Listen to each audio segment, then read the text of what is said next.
चाकू उसने मेले से खरीदा था, लेकिन उसका उपयोग उसने देवराज पर कातिलाना हमला करने के लिए उपयोग कर लिया। मामूली कहासुनी पिछले कुछ दिनों से चल रही थी जो हत्या हुई है। मैं सोचता हूँ कि केवल समाज में दहशत फैलाना और जिस तरह से कन्या हत्याकांड के बाद से कुछ बीच में छुटपुट घटनाएं और इस हत्याकांड ने आम आदमी को असुरक्षित कर दिया है। जबकि मैं ऐसा सोचता हूँ कि जिस तरह से समाज के लोगों ने कई विषयों का ध्यान सब तरफ से आकर्षित किया है, समय पर निराकरण न होना भी एक बहुत बड़ी दुविधा है। और यह जो है सामान्य हत्या नहीं है, इसमें सुनियोजित है, क्योंकि उसने विद्यालय परिसर के बाहर जाकर के पुनः किसी के सहयोग के साथ और उस कांड को किया है। कहां से तो वो चाकू लाया, सुनियोजित था और चाकू ला के हत्या करनी। मैं सोचता हूँ आज पूरा उदयपुर इस बात से उद्वेलित है और उदयपुर चाहता है इसमें उम्र कोई बहुत बड़ा विषय नहीं होना चाहिए, जिसके कारण से, क्योंकि इससे तो और बढ़ावा देना मिलेगा। ऐसे अपराधियों को, हत्यारों को फांसी की सजा मिलनी चाहिए। मेरी तो यही है कि पहले तो मैं उदयपुर वासियों का आभार व्यक्त करता हूं कि वास्तव में उदयपुर के एक एक नागरिक, युवा हो, महिला हो, बुजुर्ग हो, चाहे व्यवसायिक हो, सभी ने मिलकर शांति बनाई रखी। उसके लिए मैं उदयपुर वासियों के चरणों में नमन करते हुए मैं उनका आभार व्यक्त करता हूं कि ऐसी जो वास्तव में घड़ी और ऐसी दुर्घटना को देखकर कन्हैयालाल हत्याकांड से ही हमारा उदयपुर के हिंदू समाज के अंदर जो उबाल था वो वास्तव में पल झपकते ही ऐसा थोड़ा सा वातावरण हुआ, उसको सरकार ने समय रहते हुए, सभी समाजगणों ने समय रहते हुए, सभी ने, हमारे जनप्रतिनिधियों ने सक्रियता बरतते हुए इसके ऊपर काबू पाया। उसके लिए मैं सभी का आभार व्यक्त करता हूं और चैनल के माध्यम से सभी मीडिया कर्मी, चाहे प्रिंट मीडिया हो चाहे इलेक्ट्रॉनिक मीडिया हो, उनका भी आभारी हूं कि वास्तव में इस शांत वातावरण में आपका भी सहयोग रहा। ऐसी घटना दोबारा नहीं हो, बस हम ये चाहते हैं। और ये थोड़ी ये मोमेडियन कौम काफ़ी है न, उदयपुर में काफ़ी नाबालिग का फायदा नहीं मिला।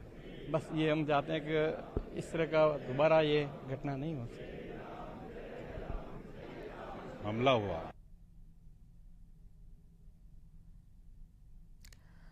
तो वहां पर तमाम मौजूद जो अंतिम विदाई देने के लिए पहुंचे थे देवराज को, उनको आपने सुना, आक्रोशित नजर आ रहे हैं परिजन, परिवार के लोग। उनका साफ तौर पर कह रहा है कि समाज में इस तरह की घटना की पुनरावृत्ति ना हो, इसके लिए एक एग्जाम्पल सेट करने की जरूरत है और जरूरी है कि आरोपी छात्र को कड़ी से कड़ी सजा मिले। फांसी की सजा की तक मांग यहाँ पर की जा रही है। दो तस्वीरें आपके सामने, पहली तस्वीर जब शहर से अंतिम यात्रा निकाली गई, दूसरी तस्वीर जब देवराज के पिता ने मुखाग्नि दी है और जाहिर तौर पर ये भावुक क्षण, गमगीन माहौल इस वक्त पूरे उदयपुर में नजर आ रहा है। कपिल भी हमारे संवाददाता सुबह से लगातार पल पल की अपडेट दे रहे हैं। कपिल, वहां पर मौजूद लोगों से आपने बातचीत की, जाहिर तौर पर फांसी की सजा से कुछ भी मंजूर नहीं कह रहे हैं लोग। बिल्कुल, देखिए, फांसी की सजा से कम कोई भी कुछ मानने को तैयार नहीं जी। तो लगातार ये जो आप देखिए कि मांग जो है वो लगातार करते हुए देखे जा रहे हैं। पुलिस से मांग की जा रही है, स्थानीय प्रशासन से मांग की जा रही है कि सख्त से सख्त सजा जो है वो अपराधी को मिलनी चाहिए और उसी को लेकर सभी का जो आक्रोश है वो लगातार फूटता हुआ नजर आ रहा है। लोग अभी भी आक्रोशित है, लगातार नारे लगा रहे हैं, लेकिन अब अंतिम संस्कार की क्रिया पूरी हो गई है और देवराज को उनके पिता द्वारा मुखाग्नि की गई है। देवराज अमर रहे के नारे के बीच, गमगीन माहौल के बीच एक पिता अपने 16 साल के छोटे से मासूम बच्चे को मुखाग्नि देता हुआ, ये क्षण बहुत ही भावुक कर देने वाला है। ये क्षण जाहिर तौर पर परिवार पर एक दुखों का पहाड़ टूटने से कम नहीं है। बेसुध हो चुकी है माँ, कल से जब से उसे पता लगा है कि उसका बेटा इस दुनिया में नहीं रहा। बहनें रो रो कर बुरा हाल है, वो बहनें जो रक्षाबंधन के पर्व पर अपने भाई की लंबी उम्र की कामना के साथ आईसीयू में राखी बांधने के लिए पहुंची थी। सब कुछ ठीक लग रहा था, उम्मीद थी कि जिंदगी की जंग जीत जाएगा देवराज, लेकिन 4:30 बजे उसकी मौत की खबर पूरे शहर को गमगीन कर गई। परिवार तो जाहिर तौर पर बेसुध हो ही चुका है।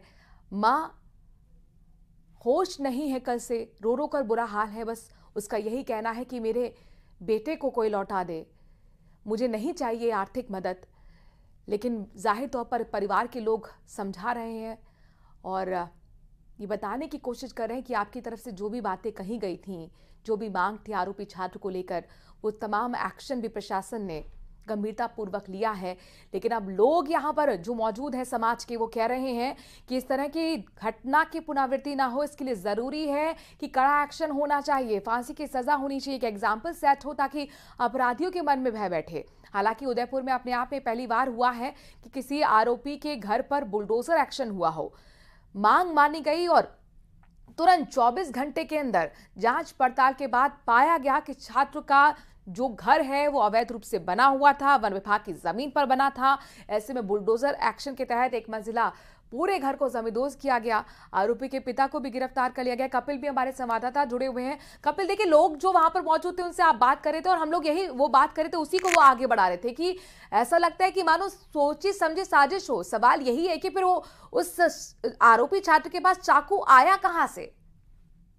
बिल्कुल यही जो सवाल है वो ये आक्रोशित जो लोग हैं इनके द्वारा उठाया जा रहा है कि भले ही बच्चे की उम्र कम हो, लेकिन ये जो घटनाक्रम है ये सोची समझी साजिश के तहत अंजाम दिया गया है और इसी को लेकर उसकी एज कंसिडर नहीं करने की मांग की जा रही है और सख्त सजा जो है वो दिलाने की मांग की जा रही है। फांसी की सजा आरोपी को मिले, ये मांग की जा रही है। तो आप देखिए कि जो लोग हैं वो फांसी की सजा से कम न्याय की उम्मीद नहीं कर रहे हैं और यही मांग परिवार के सदस्यों द्वारा भी की गई थी। जो परिवार के जो सदस्य थे, चाहे वो देवराज की मां हो, उन्होंने भी कल प्रशासन के सामने यही मांग रखी कि वे जो है वो जो आरोपी छात्र है उसके लिए उसे फांसी दिलवाने के लिए काम करे और यही जो उसको जो सजा मिलेगी वही उनके लिए सच्चा मुआवजा होगा। तो हर व्यक्ति ये चाहता है कि